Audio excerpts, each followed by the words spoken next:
This morning, I let these calves out on the grass out front this morning. They went out and ate the front field. I got 2 acres of grass out front that's looking real good. I have about 1.5 acres out there that looks very good. And this morning, oh man, like look at this animal right here. This is a tuber. This is one of, she's massively fat.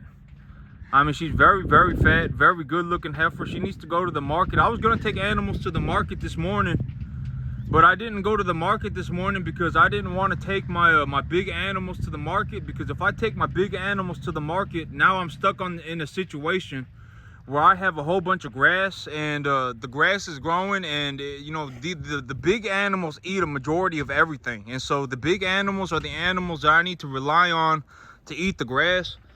And so right now, I didn't take animals to the market this morning because they're just I need them to eat the grass. And I got about another 1.5 acres. I got about 7 acres back there, but I also got about 1.5 acres, 2 acres up front of grass too.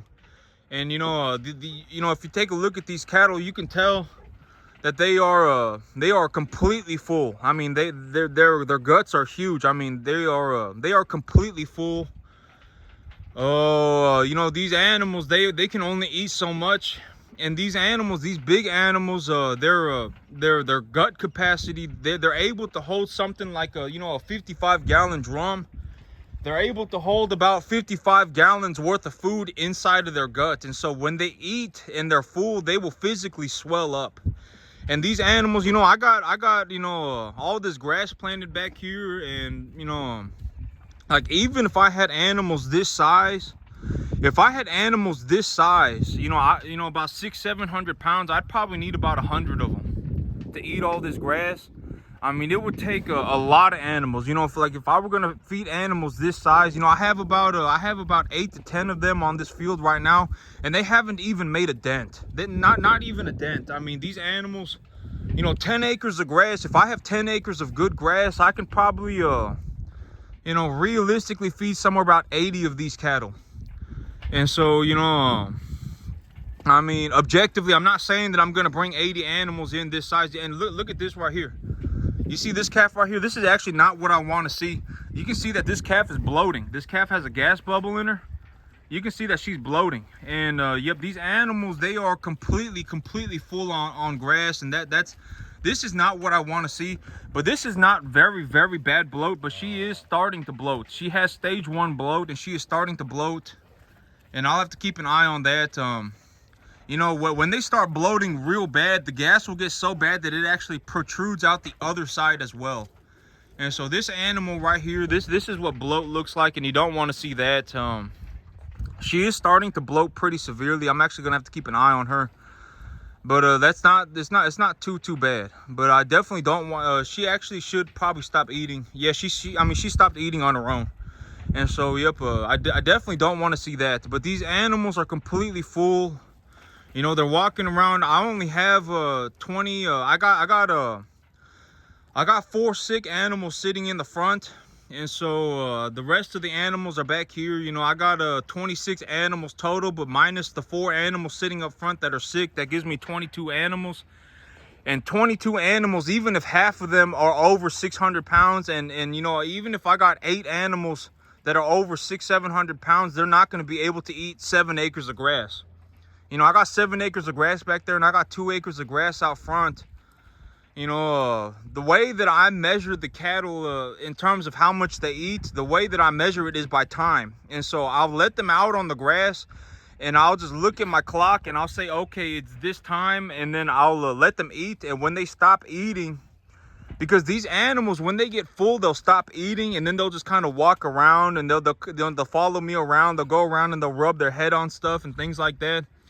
And they'll go walking around. And so, when they start doing that and when they stop eating, I will take note of the time. And usually, okay, so if the grass is real good, if the grass is real thick, they'll usually stop eating within about 45 minutes to an hour. It'll usually take them about 45 minutes to an hour to eat as much as they want, and then they'll stop eating. And then at that point, I'll give them a little bit of grain, because even if they're full, they'll eat the grain. You know, but look at how nice these little calves look right now. They're completely full on grass. The calves that are eating grass are very good looking right now.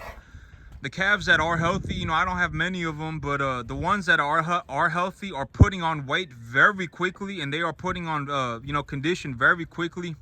They're swelling up every day, and they're gorging themselves on grass. And the grass right now, it's coming in so thick that I can't graze all of it. Not with 26 animals. If I was gonna graze 10 acres of good grass, you know, with animals this size that are healthy, you can see, like, when you look at this calf, you can tell that she got a big old gut on her, right? She's been eating, you know, but she's only about 400 pounds, maybe a 375 pounds. And so if I had a whole bunch of calves like this, if I were gonna feed 10 acres of grass, I would need like 12 of them an acre. I would need about 120 calves. You know, I got big animals walking around on this field right now, and they haven't even made a dent. I mean, the grass is growing in so fast. They haven't even put a dent in it, and I still have another 1.5 acres up front. And so, you know, if I were gonna feed the grass that I'm growing right now to the cattle, it would take an unbelievable amount of, I mean, it would take a lot of animals. Even animals this size, you can tell she's pretty big, and you can tell she's completely full, and you can tell she's healthy, and she's completely full. She probably about 400 pounds. You know, it would take like 100 of these animals, maybe even 120 of these animals to eat 10 acres of grass. I mean, 10 acres of grass, a lot of people, you know, because they don't know. I mean, you know, farming is one of those things. It's kind of a dying art. A lot of people just do not farm nowadays. Oh man, I hope she's not pooping. Okay. I was like, she pooping, but I was hoping she was not pooping into the feed trough, because sometimes these animals will poop into the feed trough, and then I got to bring in the water and I got to clean it out. Or, you know, that's good. But, you know, farming is kind of a dying art, and a lot of people, they don't do it anymore. You know, back in the day, a lot of people were farmers. Even 100 years ago, a lot of people were farmers, and a lot of people were growing crops and things like that. But, you know, like, most people do not farm nowadays. They've never seen a farm before. Farming is kind of a dying art. But, you know, a farmer on 10 acres of good land, and, you know, and just decent weather and some good weather conditions, 10 acres of land will produce enough grass to feed probably about 35 to 40,000 pounds of cattle. You know, 10 acres of grass is a lot of grass. It is a lot of grass, especially when it's growing in and it's been fertilized properly. Well, it has to be fertilized properly, right? Because, like, if I have 10 acres of grass that has not been fertilized properly, it's not been maintained properly, it's not really gonna grow. I mean, yeah, but I mean, if it's being grown properly, and it's being you know, it's in a good you know, thing, you know, the fertilizer concentrations are right, the water levels are right, you know, the moisture levels are right, and all that stuff. 10 acres of grass, I could realistically, if I had 350 pound cattle like this, 350 to 400 pound cattle like this, I could probably feed about 100 to 120 of them. And grass is what makes me money. At the end of the day, grass is what makes me money, because these cattle, you know, grass, when it's at its early stage of development, it can't be grazed. But, well, I mean, it can be grazed, but the protein and the digestibility are going to be too high, especially if it's been fertilized to a level that the grass will continue to develop properly. Because even grass, when it's first planted, needs some starter fertilizer. Without some starter fertilizer, it's going to be real hard to get that grass growing properly. And so, you know, a field of grass that is in its early stage of development and early vegetative development, with enough starter fertilizer on it to get it growing properly, will usually be too digestible and too high in protein for these cattle to eat safely. And so, you know, the grass needs to be consumed by the cattle. So the grass is a dynamic plant, right? It's like a human being. It starts out as a baby, and then it turns into a teenager, and then it turns into a young adult, and then it turns into an adult, and then it turns into a senior, right? And so it turns into an adult, and then it turns into like an old adult, and then a human being turns into a senior, right? That, you know, grass is the same way.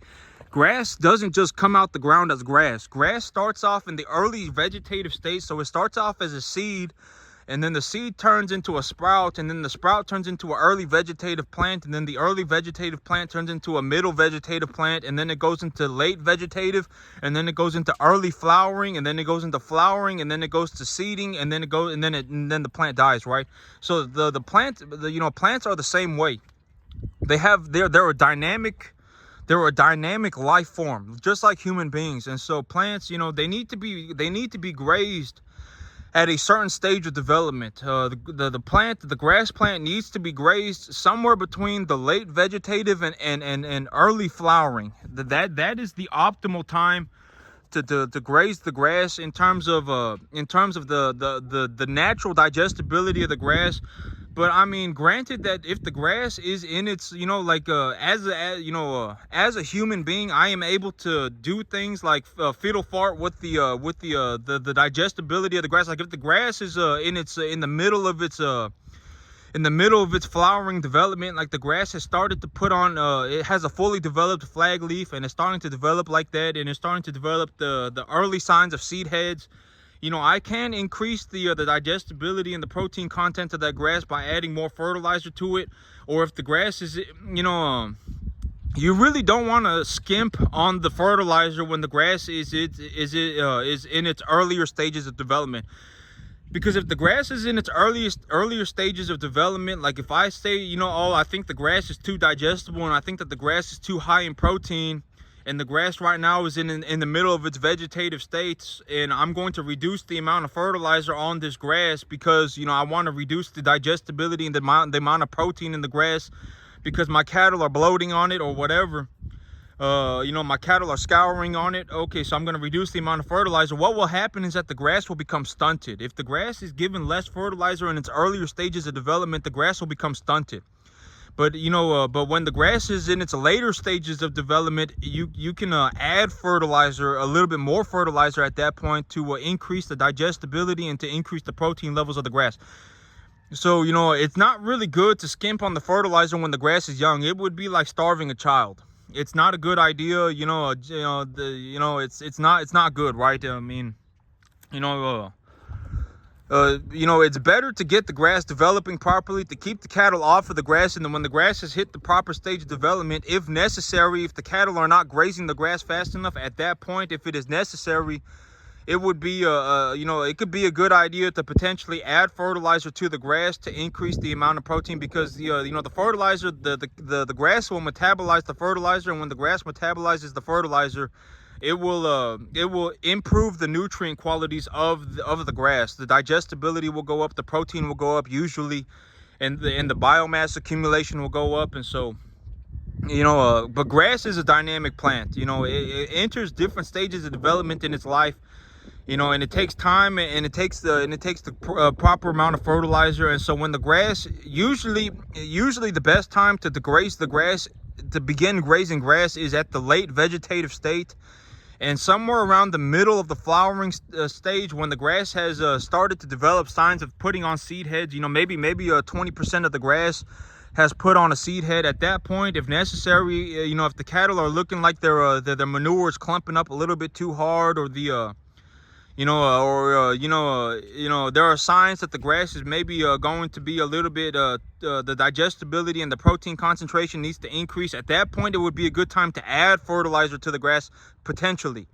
There's different cultivars of grass. Different cultivars of grass grow differently, etc., etc. And so, it really depends. There are some grasses that by the time it's entered its middle stage of its middle stage of flowering, like I'm pretty sure sudangrass is like this, but by the time it's entered its middle stage development, it's even if you added fertilizer to it, I mean, it's gonna go from like 6 to 8% protein to like 10% protein. So it's not really that good.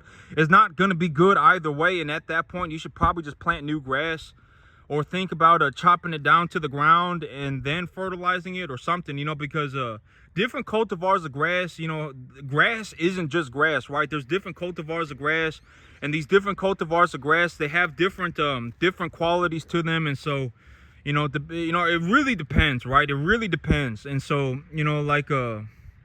yeah, I mean, if the grass, Like if I go on the internet right now and I look up dry matter nutrient concentrations of a particular cultivar of grass like sudangrass, and it says, okay, by the middle stage of development, when the grass was given 100 pounds of nitrogen per acre, so there was 100 pounds of nitrogen applied per acre when the grass was first during the development of the grass, and when the protein concentrations were tested for. At the middle stage of flowering, the protein concentrations were somewhere between 6 to 8%. Adding fertilizer to that grass probably not going to do much, in terms of the digestibility of the grass, in terms of the protein concentrations of the grass. You really want to be, especially if you're going to be, like me here, I supplement these animals' feed with corn. Usually, right now I got them on some cattle cubes, but usually I supplement them with corn. And corn is low in protein and high in digestibility. And so, I wouldn't want to be feeding my cattle a 10% grass. Even if I could bump the nutrients, even if I could bump the protein concentrations from 6 to 8% to 10%, it still would not be in my best interest to do that. It would not be a good idea to do that, because even if I raise the protein to 10%, the animals are not going to be developing properly, especially if they're a young animal like this. The younger the animal is, the more protein they need. And so if they're a young animal like this, I wouldn't want to be feeding them, even if I could increase the protein from 6% to 10%, or 8%, from 8% to 10%. If I'm going to be supplementing them with the commodity corn, I wouldn't want to do that. Even if I could, I wouldn't want to do that, because it would not be a good idea. It would just be a waste of money. I would be better off taking the money that I was going to put into fertilizer and just buying different grass seed and planting a different grass. Maybe taking a brush hog and just chopping the whole field down with a brush hog, just shred the whole field and then plant a new grass on top of that. I mean, it would probably be better to just do something like that. Or, I mean, if you were adamant, not even adamant, like sometimes there are situations like in the middle of summer, like maybe you haven't gotten rain in a month, and the ground is real dry, and you don't have any deep water soil moisture, but you're supposed to be getting an inch or two of rain. And the inch or two of rain, sudangrass in particular is very good at scavenging for water. The plant is very good at pulling the little amount of water in the field. The sorghum sudangrass is very good at pulling even small amounts of water out of the field. But then, I mean, you would also be in a situation at that point, because sorghum sudangrass is known for having nitrate problems and having prussic acid problems, and so you may not want to brush hog it anyway. I mean, it's a very complicated, multi-dimensional situation for anything. If I'm going to be a farmer, I need to understand many dimensions of the problem, right? Because yeah, but if I was gonna, maybe if I was gonna get 2 inches of, if it was real dry and real hot for a month, right? And I don't have any deep water soil moisture. I've been growing a crop on the field. The sorghum sudangrass has pulled almost all the moisture out of the field. And I'm supposed to be getting an inch or two of rain, and that may be the only inch or two of rain that I get for the next 2-3 weeks. Well, I can brush hog the sorghum sudangrass, and the sorghum sudangrass is going to seed. I can bush hog it, and then I can put fertilizer on top of it, let it grow back, and once it gets to 2 feet tall, I can let the cattle back out on it to reduce the chances of nitrate and then prussic acid poisoning. I can reduce the amount of fertilizer that I put on it, etc., etc. And so there's a lot of things that can happen, and at that point it would probably be a good idea, because if there is zero deep water moisture, or a deep soil moisture, like if the soil is completely bone dry, an inch or two of rain will not be enough moisture to germinate seed on it. Because there needs to be moisture in the soil for the seed to germinate. And so like if it hadn't rained in a month, and I was growing a sorghum sudangrass on the field, and it was growing in real thick. If there were, and it hadn't rained in a month, and the plants have been pulling a lot of moisture out of the ground, even if I got an inch or two of rain, it would not be enough moisture to germinate seed on it. And so at that point, it might be a good idea to go ahead and just brush hog the entire field, and to throw fertilizer on top of it, wait for the grass to grow about a foot, and then let the cattle out on it, a foot or two, and let the cattle back out on it.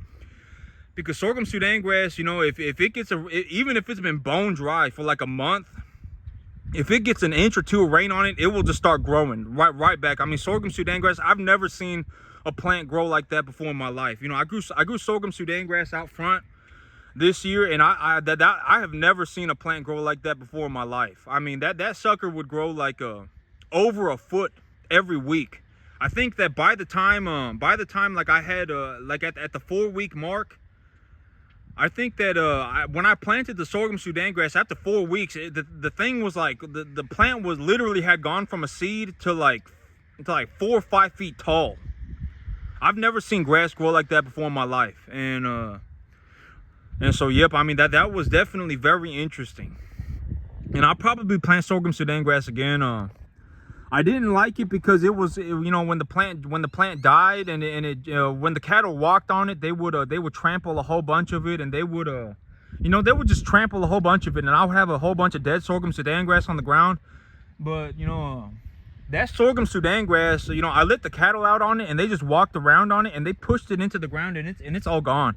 At this point in time, the sorghum Sudan grass, you know, when I had planted sorghum Sudan grass and it had died, it looked like this. This is corn stalks.